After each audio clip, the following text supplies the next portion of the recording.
اعمال ایسے کہ فرشتے نازل ہوں۔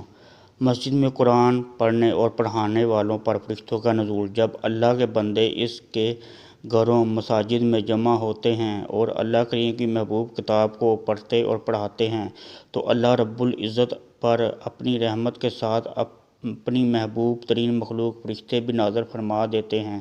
کتنے خوش بخت ہیں یہ لوگ جن پر اللہ کی رحمت اور اس کے فرشتے نازل ہوتے ہیں۔ سیدنا ابو ہریرہ بیان کرتے ہیں کہ رسول صلی اللہ علیہ وآلہ وسلم نے فرمایا، جو شخص کسی مومن سے دنیا کی کوئی سختی دور کرتا ہے تو اللہ تعالیٰ سے آخرت کی سختیوں میں سے ایک سختی دور کرے گا۔ جو شخص مفلس کو قرض کے لیے مہلت دے گا اللہ تعالیٰ دنیا اور آخرت میں آسانی کرے گا۔ جو شخص کسی مسلمان کا عیب چھپائے گا وہ اللہ تعالیٰ دنیا اور آخرت میں اس کے عیب چھپائے گا، اور اللہ تعالیٰ بندے کی مدد میں رہتا ہے جب تک وہ اپنے بھائی کی مدد میں رہتا ہے۔ جو شخص دین کے علم حاصل کرنے کی راہ پر چلتا ہے اللہ تعالیٰ اس کے لیے جنت کا راستہ آسان کر دیتا ہے۔